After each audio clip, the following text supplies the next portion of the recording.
Hello guys, एक video मुझे मिला है, बहुत ही ज़बरदस्त ये वीडियो है। इस्लाम कैसे बटा। अभी तक आप लोगों ने देखा होगा इस्लाम कैसे आया, क्या सब हुआ। आने के बावजूद पहले मैं भी यही सोचता था कि जैसे हम लोग हिंदूज में क्या रहता है ना, अलग अलग वो रहता है, क्या बोलते हैं उसको, जाति होती है अलग अलग। कोई ठाकुर, कोई पंडित, कोई बनिया, कोई जाटव, कोई कुछ, कोई तेली, कोई सैनी, कोई पचासों लाखों, मुझे लग रहा है इतनी सारी जातियां रहती हैं। लेकिन मुझे ये लगता था मुसलमानों में सिर्फ मुसलमान ही होते हैं। लेकिन जब हमने रिएक्शन वीडियोस बनाना स्टार्ट किया तो हमें पता चला कि इसमें सिया होते हैं, सुन्नी होते हैं, देवबंदी होते हैं, बरेलवी होते हैं, सैयद होते हैं, मौलाना, पता नहीं कौन कौन होते हैं। इसी का ये वीडियो है कि इस्लाम कैसे बटा। ये शुभांकर भाई हैं, उनके हमने चैनल से लिया है। तो आज हम इसी वीडियो पे रिएक्शन करेंगे। बहुत ज़्यादा नॉलेजेबल वीडियो है। होपफुली आप लोगों को अच्छा लगेगा, समझ आएगा। वीडियो अच्छी लगे तो प्लीज़ इस वीडियो को लाइक करें, और आप चाहते हैं आपको ऐसे रिएक्शन भी मिलते रहे तो प्लीज़ चैनल को सब्सक्राइब करें। करें। आज के रिएक्शन हम स्टार्ट कर लेते हैं बिना किसी देरी के। Let's play. हर साल आपकी गली से कुछ मुसलमानों का एक जुलूस निकलता है जो काले कपड़े पहनते हैं। ये हमने लाइव देखा है, और है ना? खुद को जंजीरों से मारते नजर आते हैं। ये मुसलमान उस आदमी के लिए रो रहे होते हैं जिसे मरे हुए 1400 साल हो गए, जिसकी कब्र हिंदुस्तान से 3000 किलोमीटर दूर है। लेकिन ये सभी मुसलमान नहीं होते, क्योंकि हर मुसलमान इस जलसे का हिस्सा नहीं होता। और फिर मन में सवाल आता है कि कौन से मुसलमान इस जुलूस का हिस्सा हैं, कौन से नहीं हैं। इतिहास हमेशा जीतने वालों का होता है, ऐसा कहा जाता है। लेकिन 1400 साल पहले जिस व्यक्ति के गुजरने पर आज हिंदुस्तान समेत दुनिया के कई हिस्सों में यह जुलूस निकलता है, उसकी कहानी उस जंग की है जिसका इतिहास हारने वाला करबला। वो साल था 680। इराक का एक वीरान मैदान, जहां एक तरफ 72 लोग थे और दूसरी तरफ एक पूरी सल्तनत की फौज। बीच में एक नदी जिसका पानी 3 दिन से बंद था। जंग सिर्फ 1 दिन चली। शाम तक 72 के 72 लोग मार दिए गए।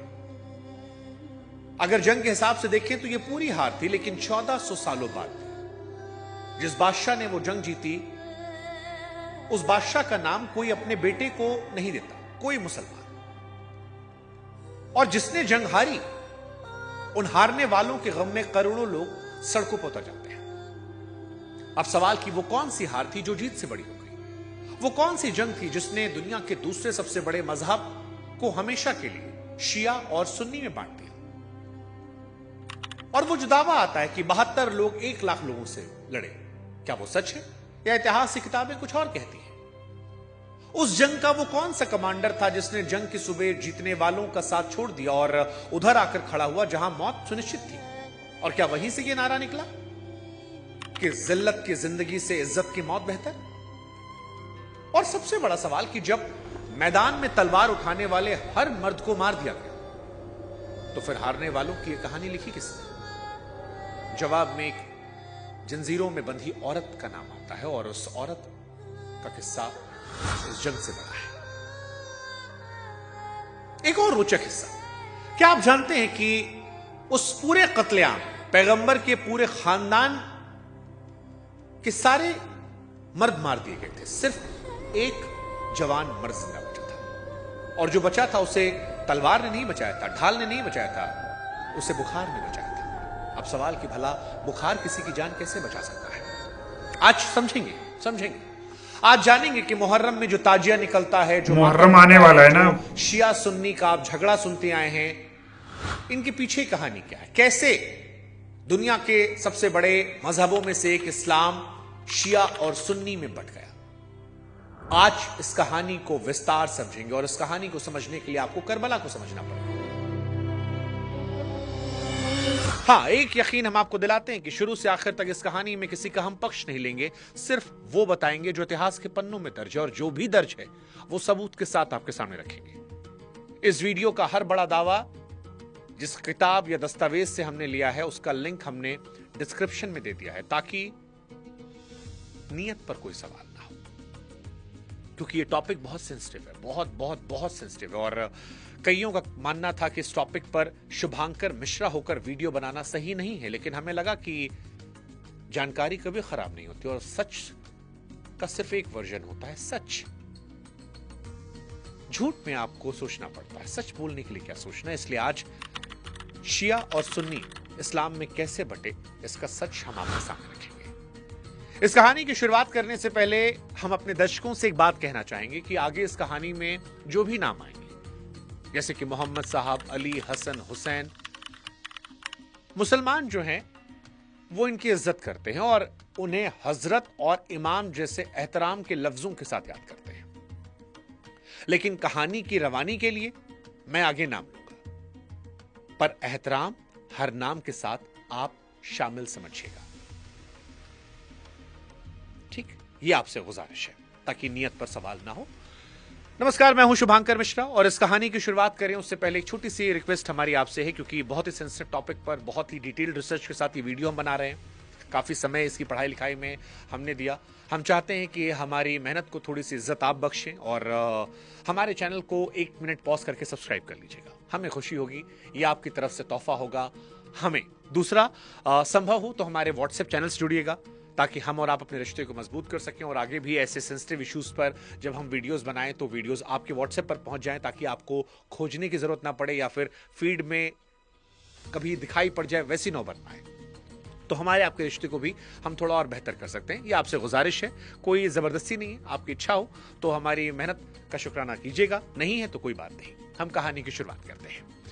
एक ही नबी को मानने वाले शिया और सुन्नी में कैसे बटे, ये बहुत इंपॉर्टेंट है और इस कहानी को समझने के लिए पैगंबर की मौत से थोड़ा पीछे चलना पड़ेगा। एक ऐसी जगह जिसका नाम शायद आपने ना सुना हो, पर जिस पर आज भी सबसे बड़ी बहस टिकी है। नाम गदीर खुम। 16 मार्च 632 को पैगंबर मोहम्मद साहब अपनी आखिरी हज यात्रा से मदीना लौट रहे थे।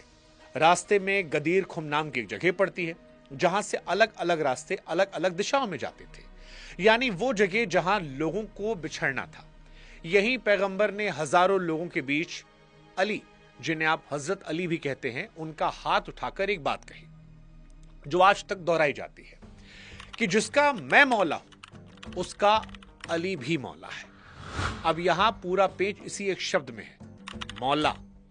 यह अरबी का ऐसा शब्द है जिसके कई मतलब हैं। इसका मतलब मालिक और नेता भी होता है, दोस्त और अपना आदमी भी होता है, और यहीं से दो रास्ते फूटते हैं। यानी वो कह रहे थे कि जो अली को नेता मानते हैं वो कहते हैं इस दिन पैगंबर ने साफ ऐलान कर दिया था कि मेरे बाद कौम का सरदार अली होगा, हजरत अली। वो इस दिन को ईदे गदीर के तौर पर आज भी मानते हैं। और दूसरी तरफ के लोग कहते हैं कि मौला का मतलब यहां नेता नहीं। वो बताना चाह रहे थे कि ये मेरे अजीज हैं, प्यारे हैं, मेरे अपने हैं। अली की तारीफ और मोहब्बत का इजहार था, कोई गद्दी सौंपने वाली बात नहीं थी। अब यहां मैं एक बात साफ कर दूं ताकि कोई गलत न समझे, ये घटना दोनों पक्ष मानते हैं, दोनों की किताबों में दर्ज है। झगड़ा घटना पर है ही नहीं, झगड़ा सिर्फ उस एक शब्द के मायनों पर है कि मौला जो शब्द कोट किया गया वो नेता के लिए था या प्यारा दोस्त के लिए था। और यही वो सवाल पहली बार हवा में आया कि पैगंबर के बाद कौम की कमान किसके हाथ, जो आगे चलकर एक गहरी खाई बन गया। खाई तब खुलकर सामने आई जब कुछ ही हफ्तों बाद पैगंबर साहब इस दुनिया से रुखसत हो गए। अब यहां से कहानी आगे बढ़ी। 8 जून 632 से उस दिन मदीना शहर में इस्लाम के आखिरी पैगंबर मोहम्मद साहब दुनिया से रुखसत करते हैं। उनके जाते ही मुसलमानों के सामने एक ऐसा सवाल खड़ा हुआ जिसका जवाब आज 1400 सालों बाद भी नहीं मिला है। सवाल यह कि अब कौम की अगुवाई कौन करेगा, यानी खलीफा कौन बनेगा। खलीफा मतलब मुसलमानों का सबसे बड़ा सरदार, जो दीन भी संभाले, सल्तनत भी संभाले। इस सवाल पर लोग दो राय में बढ़ गए। एक तबका कहता था कि अगुवाई पैगंबर के अपने खानदान में रहनी चाहिए और उसके लिए सबसे सही नाम था अली का, जिन्हें आज दुनिया हजरत अली या फिर इमाम अली के नाम से जानती है। और आगे हम आपसे फिर कह रहे हैं कि जब हम नाम लेंगे तो आप एहतराम अपने आप समझ लीजिएगा। तो अली यानी पैगंबर के चचेरे भाई और उनकी बेटी फातिमा के शौहर, मतलब घर के आदमी, बचपन से पैगंबर के साथ पले बढ़े, उनके दिल के करीबी। दूसरा तबका कहता था कि यह खानदान का मामला नहीं है, कौम को खुद तय करना है कि सरदार कौन होगा। जो सबसे काबिल होगा वो बन जाएगा। जो लोग हजरत अली के हक में खड़े थे वो आगे चलकर शिया कहलाए। पूरा नाम शियान ए अली, मतलब अली की पार्टी। और जो कौम की पसंद वाली राह पर चले वो कहलाए सुन्नी, यानी पैगंबर की सुन्नत, उनके बताए तरीकों पर चलने वाले। आसान भाषा में समझें तो झगड़ा वही था जो आज भी हर दुकान, हर खेत, हर कंपनी में दिखता है। गद्दी घर के आदमी को मिले या उससे जो काबिल हो। उस वक्त जीत जो थी वो सुन्नी लोगों की। पहले खलीफा बने अबू बकर, उसके बाद बने उमर और तीसरे उस्मान। अब ये तीनों पैगंबर के सबसे करीबी साथी थे, लेकिन ये घर के नहीं थे, ये खानदान के बाहर के थे। और अली, जिन्हें आप हजरत अली कहते हैं, वो पीछे रह गए। उनके चाहने वालों के दिल में ये बात कांटे की तरह चुभी। लेकिन फिर साल 656 में एक ऐसी घटना घटित हुई जिसने सब कुछ बदल कर रख दिया, हिला कर रख दिया। खलीफा उस्मान की उनके अपने घर में घुसकर हत्या कर दी गई। मारने वाले कोई बाहरी दुश्मन नहीं थे, वो उसी कौम के थे, नाराज मुसलमान जो उस्मान के कामकाज से खफा थे। इस कत्ल के बाद आखिरकार अली खलीफा बन जाते हैं। वही अली जिनका नाम 24 सालों पहले चला था, लेकिन गद्दी तब मिली जब घर में आग लग गई। इसी बीच सीरिया का गवर्नर मुआविया, जो उस्मान का रिश्तेदार भी था, वो अड़ जाता है कि पहले उस्मान के कातिलों को सजा दिलाओ, तब मैं तुम्हें खलीफा मानूंगा। यहां पर बात जबान से आगे बढ़ती है, तलवारें निकाली जाती हैं और मुसलमान पहली बार आपस में लड़ने लगते हैं। इन लड़ाइयों को इतिहास में फितना कहा जाता है, मतलब घर के अंदर की जंग। एक जंग में तो खुद पैगंबर साहब की बेवा आयशा जी अली के खिलाफ मैदान में उतर आती है। इस जंग को ऊंट की लड़ाई कहा गया, क्योंकि यहां पर आयशा जी ऊंट पर बैठकर लड़ाई के बीच मौजूद थी। अब यहां एक बात आप और समझिए, आयशा जी के लिए लड़ाई गद्दी के लिए नहीं थी। उनकी मांग बस इतनी थी कि वो उस्मान जी के कातिलों को सजा दिलाएं। और रिवायतों में, अब रिवायत यानी पुरानी किताबें और पीढ़ियों से चली आ रही कहानियों में इस बात का जिक्र है कि बाद में उन्हें इस जंग का गहरा अफसोस रहा। खैर, यहां पर हजरत अली वो जंग जीत जाते हैं और फिर बारी आती है मुआविया की। दोनों की फौजें सिफ़ीन नाम की जगह पर भिड़ती हैं। महीनों की लड़ाई होती है, हजारों लाशें, और फैसला फिर भी नहीं आता है। आखिर में तय होता है कि तलवार छोड़िए, बातचीत से मामला सुलझाया जाए। और इसी फैसले ने अली साहब को अंदर से तोड़ दिया, क्योंकि उनकी अपनी फौज का एक हिस्सा इस बातचीत से इतना खफा था कि वो अली साहब को छोड़कर चला जाता है। जो लोग छोड़कर गए वो कहलाते हैं खारिजी, मतलब निकल जाने वाले। इनकी सोच थी कि फैसला सिर्फ खुदा का होता है, इंसानों की पंचायत का नहीं। और इसी कट्टरता में ये अली और मुआविया दोनों को अपना दुश्मन मान बैठे।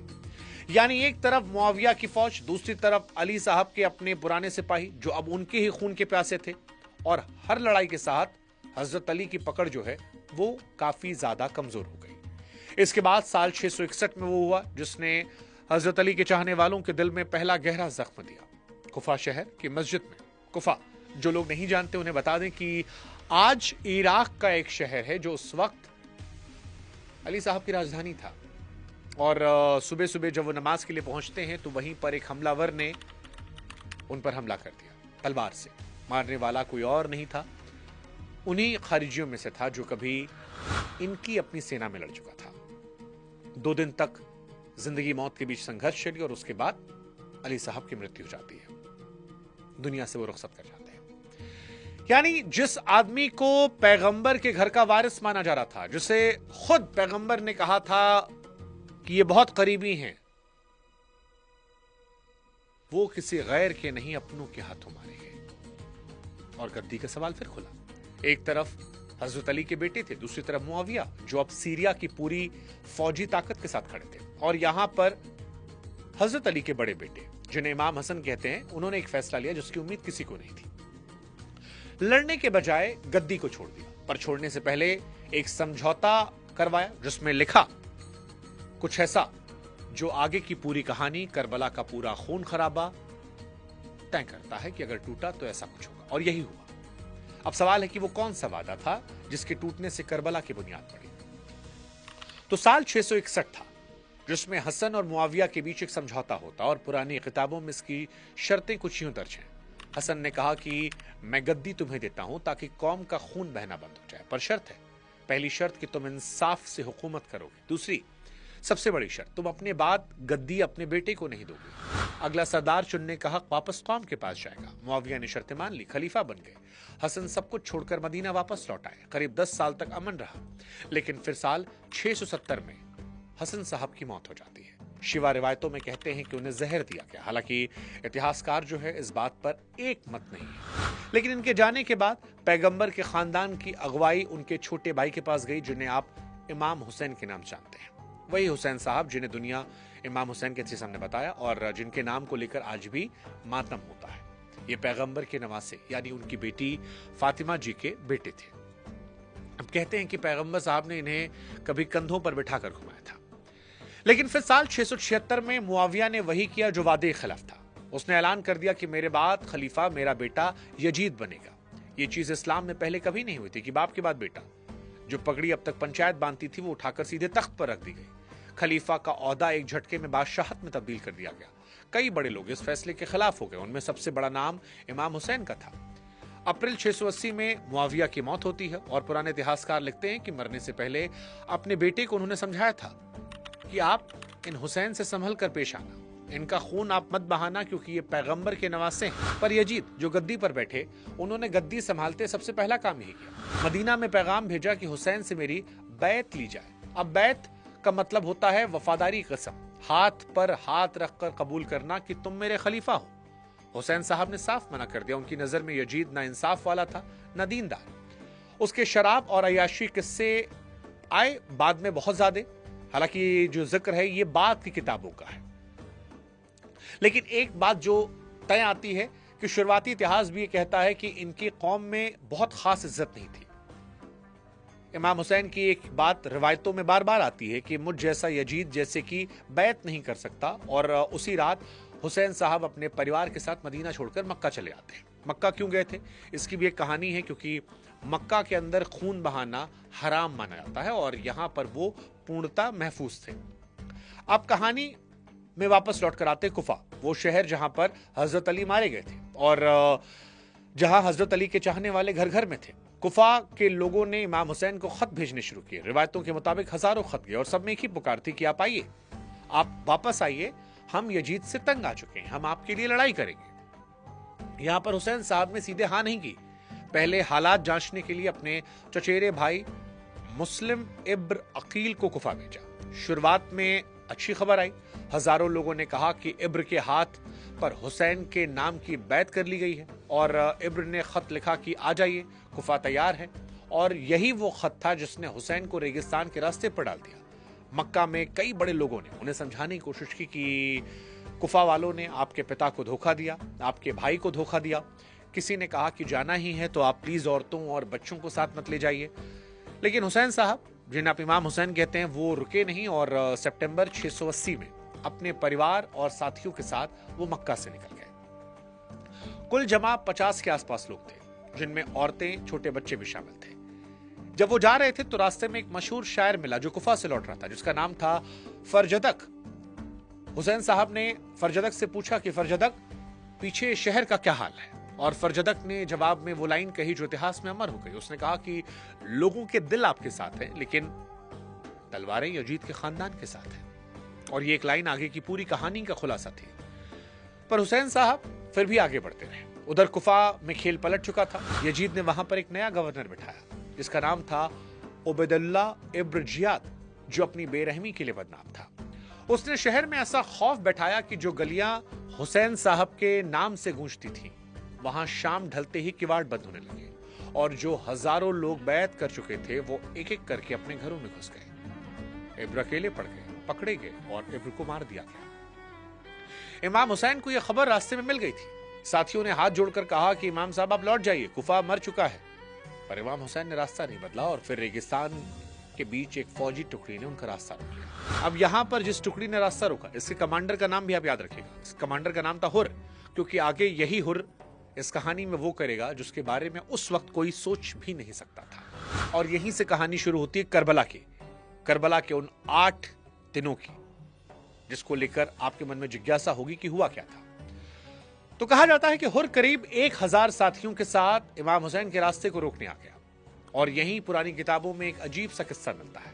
हुर की फौज रेगिस्तान में प्यास से बेहाल थी, लेकिन इमाम हुसैन ने सामने दुश्मन बनकर खड़ी उस फौज को अपने काफिले का पानी पिलाया, आदमियों को भी, घोड़ों को भी। हुर ने इमाम हुसैन को न कुफा जाने दिया न मदीना लौटने दिया, बस काफिले के साथ चलता रहा। और यहां पर एक बात जो शायद आपको ना पता हो, मुहर्रम का नाम आप बचपन सुनते आए हैं, पर मुहर्रम किसी गम या घटना का नाम नहीं है, ये महीने का नाम है। इस्लामी कैलेंडर का पहला महीना जैसे हमारा चैत या सावन हिंदुओं में होता है, ऐसे ही मुसलमानों में होता है। गम तो इस महीने से आगे की तारीखों में जुड़ा। तो आखिर में मुहर्रम महीने की 2 तारीख को इमाम हुसैन का काफिला एक सूखे वीरान मैदान में रोक दिया गया। यहां पर नदी थी जिसका नाम था फुरात। फुरात नदी से थोड़ी दूर एक मैदान था जिसका नाम था करबला, और अगले ही दिन कुफा से असली फौज वहां पहुंच जाती है। इस फौज का कमांडर था उमर इब्न साद, और इतिहासकारों के मुताबिक उसके पास करीब 4000 सिपाही थे। मतलब इमाम हुसैन के हर आदमी के सामने 55 से अधिक सिपाही। कई दिन बातचीत चली। इमाम हुसैन ने कहा कि आप मुझे लौट जाने दीजिए या किसी दूर सरहदी इलाके में चला जाने दीजिए, लेकिन गवर्नर इब्न जियाद की शर्त एक थी कि आप जो हमारा बादशाह है यजीद, उसकी बैत कर लीजिए, उसके बाद हम आपसे कोई बात करेंगे। फिर मुहर्रम की 7 तारीख को वो हुक्म आया जो इस पूरी कहानी का सबसे बेरहम हिस्सा है। इब्न जियाद ने फरमान भेजा कि इमाम हुसैन के कैंप को पानी बंद कर दो, एक बूंद पानी न पहुंचे। फुरात नदी में बेशुमार पानी था, लेकिन पानी नहीं भेजा जा रहा था, और नदी किनारे घुड़सवारों की फौज लगा दी गई। अब हालात समझिए। अक्टूबर का महीना, इराकी रेगिस्तान, तपती हुई जमीन, और कैंप में सिर्फ जवान मर्द नहीं, औरतें, बूढ़े और बच्चे शामिल हैं। 3 दिन तक किसी को पानी की एक बूंद नहीं दी गई। अब आप सोचिए, हमारे आप के घर में एक दिन पानी ना आए तो क्या हालत होती है, और वहां 3 दिन तक ये रहा। और अगर आप पानी पीने जाएंगे तो तलवार वाला फौजी खड़ा है। अब यही वो जगह है जहां रेगिस्तान में इमाम हुसैन ने फौज के प्यासे सिपाहियों को पानी पिलाया था। उनका पानी बंद कर दिया गया। फिर मुहर्रम की 9वीं रात को फौज ने जंग की तैयारियां शुरू की, और उसी रात इमाम हुसैन ने अपने साथियों को जमा करके वो बात कही जो इतिहास में दर्ज हुई। उन्होंने कहा, यह फौज सिर्फ मुझे मारना चाहती है, आप में से किसी पर इसका कोई जोर नहीं है। रात के अंधेरे में जिसे जाना है चला जाए, मैं बुरा नहीं मानूंगा। रिवायत यह है कि उन्होंने चिराग तक बुझाए ताकि जाने वालों को शर्मिंदगी ना हो, लेकिन जब रोशनी लौटी तो कोई भी गया नहीं। कुल मिलाकर वहां 72 लोग थे, जिसमें कई बूढ़े भी थे, और सबने कहा कि हम रहेंगे। फिर 10वीं मुहर्रम की सुबह यानी 10 अक्टूबर 680, जंग शुरू होने के ठीक पहले इस कहानी का सबसे हैरान करने वाला मोड़ आता है। वही हुर जिसने सबसे पहले इमाम हुसैन के रास्ते को रोका था, वो अपना घोड़ा यजीद की फौज से निकालकर इमाम हुसैन ने कैंप की तरफ ले आया। उसने सिर झुकाया, माफी मांगी। रिवायतें कहती हैं कि उसकी जबान पर ये लाइन आई थी कि जन्नत और जहन्नुम में मैं जन्नत को चुनता। जिस तरफ औदा और इनाम पक्का था, वो तरफ छोड़कर हुर शहादत के काफिले में आ मिला, और रिवायतों के मुताबिक उस दिन के पहले शहीदों में हुर ही था। जंग से पहले इमाम हुसैन खुद घोड़े पर बैठकर सामने वाली फौज के करीब आए और आखिरी बार पूछा कि क्या तुम ही ने मुझे खत लिखकर नहीं बुलाया था, और क्या मैं तुम्हारे नबी की बेटी का बेटा नहीं हूं? मेरा कसूर बताओ या मुझे लौट जाने दो। पुराने किस्सों में आता है कि फौज के कई लोग ये सुनकर रोने लगे, लेकिन कोई पाला बदल कर नहीं आया। और उसी सुबह इमाम हुसैन ने वो लाइन भी कही जो आज हर मजलिस में दोहराई जाती है कि जिल्लत की जिंदगी से इज्जत की मौत बेहतर है। पुराने दस्तूर के मुताबिक आमने सामने की लड़ाई हुई, और फिर एक एक करके सबको मार डाला गया। फौज ने दस्तूर तोड़ दिया, तीरों की बारिश के साथ हमला बोला। कई वो बुजुर्ग भी मारे गए जो खुद पैगंबर के साथ बैठे थे। इमाम हुसैन का जवान बेटा अली अकबर भी मारा गया। कहते हैं उसकी शक्ल पैगंबर से मिलती थी, और इमाम हुसैन उसे मैदान में जाते देखकर टूट गए थे। हसन का जवान बेटा कासिम भी उसी मैदान में मारा गया। वही कासिम जिनका जिक्र आज भी मजलिसों में आंसुओं के साथ आता है। अब यहाँ पर एक जो बहुत इंपॉर्टेंट बात है वो ये है कि जो नाम हम आपके सामने ले रहे हैं, जिनका नाम मुसलमान समाज बड़े एहतराम से लेता है, इमाम कहकर, हजरत कहकर,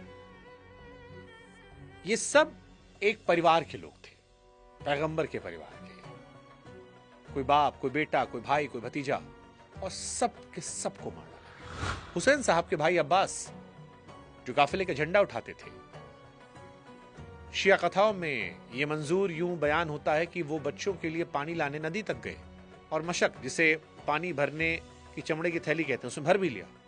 लौटते वक्त उनको भी घेर के मार दिया गया। पानी की वो मशक भी तीरों से छलनी हो गई। शिया रिवायतों में सबसे दर्दनाक जिक्र आता है 6 महीने के अली असगर का। इमाम हुसैन अपने सबसे छोटे बेटे को गोद में उठाकर फौज के सामने आए। कहा, इस बच्चे कोई कसूर नहीं है, कम से कम इसे तो पानी दो। और जवाब में एक तीर आया। सोचिए। खैर, दोपहर ढलते ढलते इमाम हुसैन अकेले बचे, थके, भूखे, प्यासे, जख्मों से चूर, और फिर उन पर चारों तरफ से हमला हुआ। उनके सिर को धड़ से अलग कर दिया गया। उनके सिर को धड़ से अलग करने वालों का अगर आपको नाम जानना है तो जो पुराने स्रोत हैं उसमें दो नाम आते हैं, शिम्र और सिनान, और इतिहासकार इस पर अभी तक बटे हुए हैं। अब कैंप में तलवार उठाने वाला कोई बचा नहीं था, सिर्फ औरतें बची थी, बच्चे बचे थे, और बुखार से बिस्तर पर पड़ा इमाम हुसैन का एक जवान बेटा अली जैनुल आबिदीन। अब याद कीजिए, शुरुआत में आपसे हमने कहा था ना कि बुखार किसी की जान कैसे बचा सकता है, ये उसका जवाब है। उस दिन उसकी बीमारी उसकी ढाल बन गई, वो लड़ने लायक नहीं थे, इसलिए बच गए। इतिहास का खेल देखिए, आगे चलकर पैगंबर के खानदान की पूरी नस्ल इससे एक बचे हुए बीमार बच्चे से निकली। यानी उस दोपहर अगर वो बुखार ना होता तो शायद ये सिलसिला वहीं खत्म हो जाता, क्योंकि करबला असल में उस दिन खत्म नहीं हुआ था, उस दिन शुरू हुआ था। एक दिन की जंग 1400 सालों तक जिंदा रही। हालांकि इसमें एक दूसरा पक्ष भी है। जंग के बाद इमाम हुसैन ने कैंप को लूटा गया, तंबुओं में आग लगाई गई, बचे हुए लोगों को कैदी बनाकर पहले कुफा और बाद में दमिश्क ले जाया गया, सीधे यजीद के दरबार तक। शहीदों के जो कटे हुए सिर थे उन्हें नेजों यानी भाला जो होता है, पहले सर काटा, फिर भाले से घोपा और उसको भालों पर टांग कर काफिले के साथ चलाए गए। और यहीं से इस कहानी की एक असली किरदार सामने आती है, जैनब, इमाम हुसैन की बहन, अली और फातिमा की बेटी, यानी पैगंबर की नवासी। जंजीरों में बंधी एक कैदी औरत, और फिर दमिश्क के उस बाजार में जहां रेशमी गद्दियों पर सल्तनत के सरदार बैठे थे, सामने बेड़ियों में एक औरत खड़ी थी, जैनब। उन्होंने जो तकरीरें की उसे 14 सालों बाद भी आज भी पढ़ा और सुना आता है। रिवायतों में दर्ज उनकी तकरीर में वो यजीद के ठीक सामने खड़े होकर कहती हैं कि तू जो चाल चाहे चल रहे, हमारी याद को इस दुनिया से नहीं मिटा पाएगा। आप सोच कर देखिए कि जिनके भाई, बेटे और भतीजे को एक दोपहर में कत्ल किया गया हो, जो खुद जंजीरों में खड़ी हो, वो उसी बादशाह को ललकार रही है। करबला में तलवार यजीद जीता था, पर कहानी में जैनब जी जीत गई। और आज हिसाब देखिए, यजीद के नाम से लोग कतराते हैं और जैनब के नाम पर घर घर में बेटियां हैं। सोचने वाली बात है। दरबार में बैठे लोगों का मन पलटने लगा और बात शहर शहर फैलने लगी।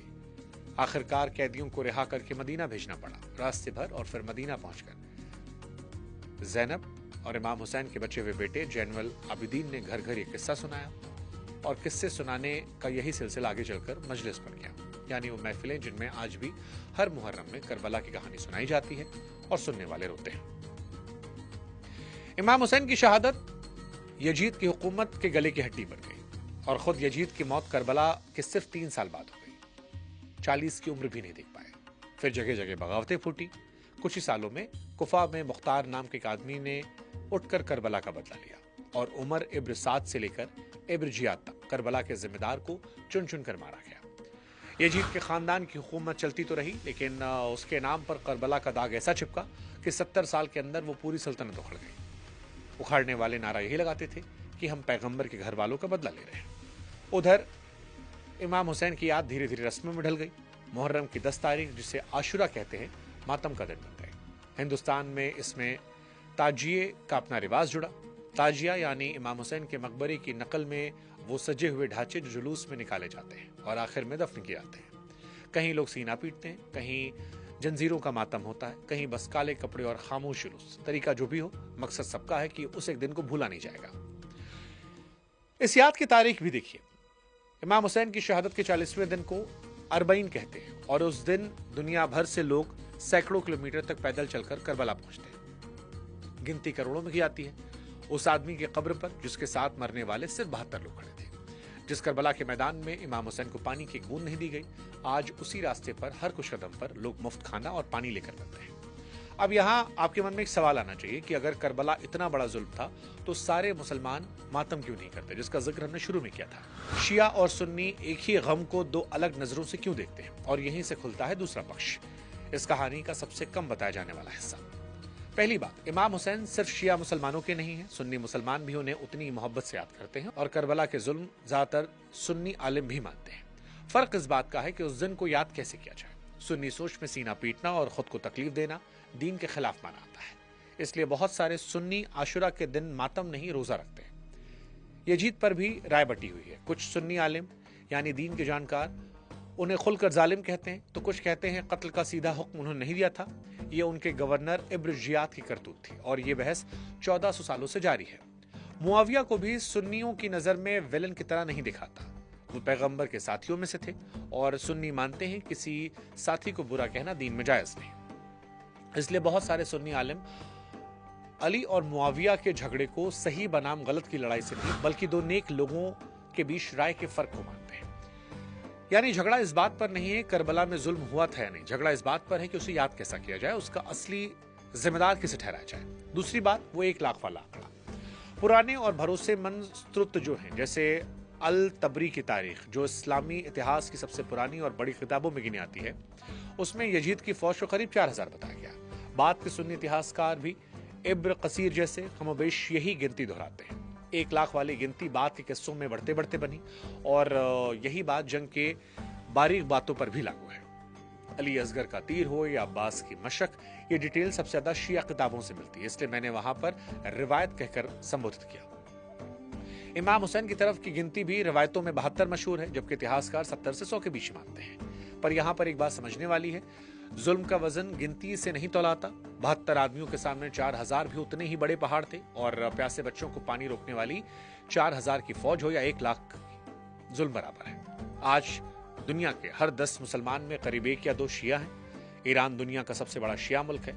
इराक में भी आधे से ज्यादा लोग शिया हैं और खाड़ी के ज्यादातर बाकी मुल्क सुन्नी हुकूमतों के हाथ में है। ईरान और सऊदी अरब की जो खींचतान आप खबरों में देखते हैं, यमन से लेकर लेबनान तक जो लड़ाइयां चलती हैं, उनमें तेल भी है, सियासत भी है, ताकत भी है, लेकिन इन सब के पीछे सबसे पुरानी लकीर यही शिया और सुन्नी की है।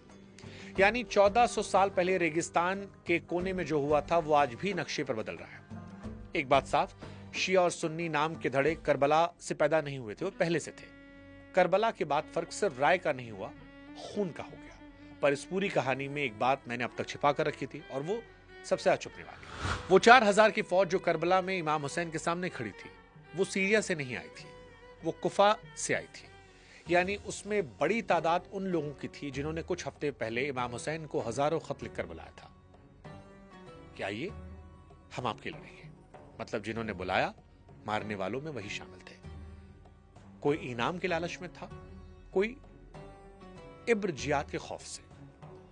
पर तलवारें उन्हीं के हाथों में थी जिन्होंने खत लिखे थे और इस बात का बोझ कुफा के सीने से कभी नहीं उतरा। इमाम हुसैन की शहादत के 4 साल बाद कुफा के हजारों लोग हुसैन साहब के कब्र पर जमा हुए, रोए, माफी मांगी और फिर बिना जीत की किसी उम्मीद के यजीद के खानदान की फौज से लड़ने निकल पड़े और लगभग सभी के सब मारे गए। जिंदा रहकर जो कर्ज नहीं चुका पाए वो मरकर चुकाने निकले थे। इतिहास उन्हें तवाबीन के नाम से जानता है, मतलब तौबा करने वाले, पछतावा करने वाले। तो अगली बार जब मुहर्रम का जुलूस आपकी गली से गुजरे तो याद रखिएगा कि वो मातम सिर्फ एक शहादत का गम नहीं, वो एक चेतावनी भी है कि डर के आगे झुकने की कीमत सदियों तक चुकानी पड़ती है और उसमें 1400 साल पुराना एक पछतावा भी शामिल है। वो शहर का जिसने अपने सबसे प्यारे आदमी को बुलाया और फिर मैदान में अकेला छोड़ दिया। ये कहानी थी शिया और सुन्नी के अलग होने की, ये कहानी थी करबला की। ये कहानी आपको कैसी लगी? इसके तथ्य कौन से आपको हैरान कर रहे थे, कौन से तथ्य आप नहीं जानते थे? कमेंट सेक्शन में बताइएगा। इस कहानी की शुरुआत से पहले भी हमने कहा था कि बहुत सारे मुसलमानों को भी शायद सारे तथ्य ना पता। अगर आपको सारे तथ्य नहीं पता थे तो आप ईमानदारी से कमेंट सेक्शन में लिखिएगा कि हाँ नहीं पता थे, और कौन से तथ्य नहीं पता थे वो बताइएगा। अगर किसी तथ्य को आप वेरीफाई करना चाहें तो जैसा कि हमने शुरू में कहा था, हमने लिंक डिस्क्रिप्शन में दे दिया है। कोशिश हमने की है कि वीडियो में भी लगाते चले ताकि आप पढ़ते लिखते रहें। अलग से वेरीफाई करना है तो आप कर सकते हैं। जाते आते अगर हमारी कोशिश आपको अच्छी लगी हो तो हमारे चैनल से जरूर जुड़िए। तो guys, this is the video.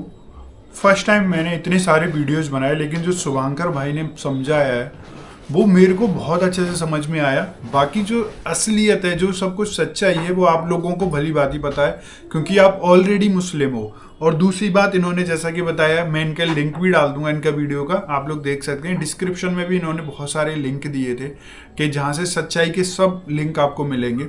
अब आप लोगों को कैसा लगा और क्या आप लोगों का विचार है, इससे थोड़ा सा भी आपको समझ में आया, अच्छा लगा है तो आप लोग जरूर बताना, या कुछ और इसमें अमेंडमेंट हम लोग कर सकते हैं तो वो बता सकते हैं।